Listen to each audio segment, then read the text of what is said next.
Тък му спрях да варя моя маджун от бъс. От тревис бъс.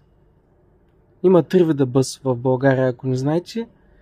Това е тревис бъс, дървесен бъс и червен бъс. Червеният бъс е много рядко срещан в Средна гора.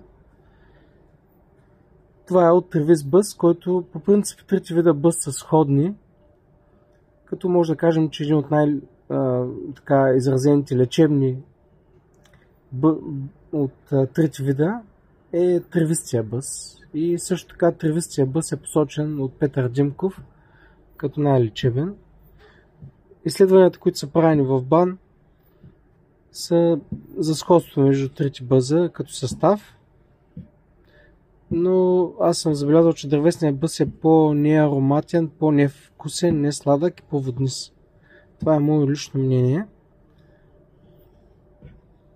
И не искам с него да работя. Работя с тревистия. Това е маджун от бъс. Също така се научих да правя и петмес. Трябва да ви кажа обаче, че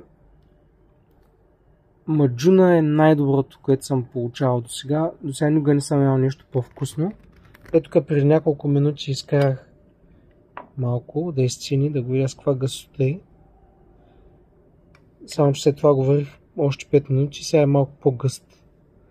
Точно колкото ми трябва. Ето какво представлява. Много е вкусен. Има естествена сладост. Трябва да ви кажа, че не е много сладък, но е сладък. Също така, интересното е, че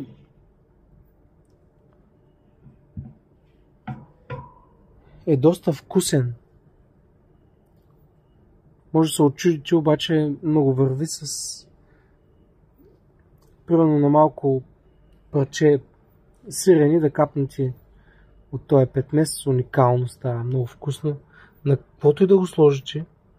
Освен това е подходящ за деца, за диабетици, защото е естествена сладост. Концентрат е. Смятайте от тази бака някъде до тук пълна. Това нещо се е изварило от 60 литра. Не е станало някъде около 3-4 литра, сега не мога да ви кажа точно колко. Тази тенджера е 60 литрова. Не знам колко, но аз съм доволен на това нещо. Днеска от сутринта работя да го постигна. И това е резултата. Защо го направих? Защото направих малко за проба онзи ден. И изключително много ми хареса на вкус. Много е вкусен. И може да се каже, че вече му знам рецептата. Даже съм се наумил да направя книжка специално посветена на бъза. И тази книжка ще я включа към комплекти. Поне така възнамерявам сега, не знам дали ще успея.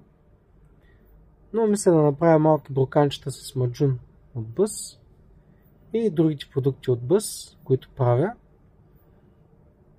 Като ще има една книжка подарък, как може да направите всичките тези неща с рецептите, подробни, всичко описано, дословно, направено, с снимки.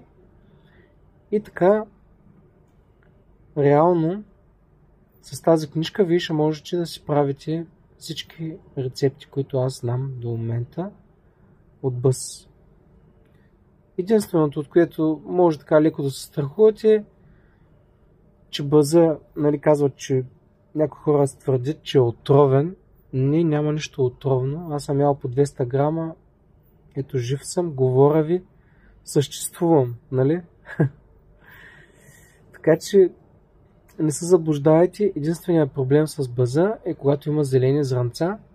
Не че ще умрете или ще се отровите, а самите зелени зранца съдържат токсин, който не е желателно да влиза в тялото. Макар че има теория, че този токсин е точно антипаразитния, който лекува срещу паразити. Но аз ви казвам да избягвате зелени зранца, да няма. използват само много добре озрели плодчета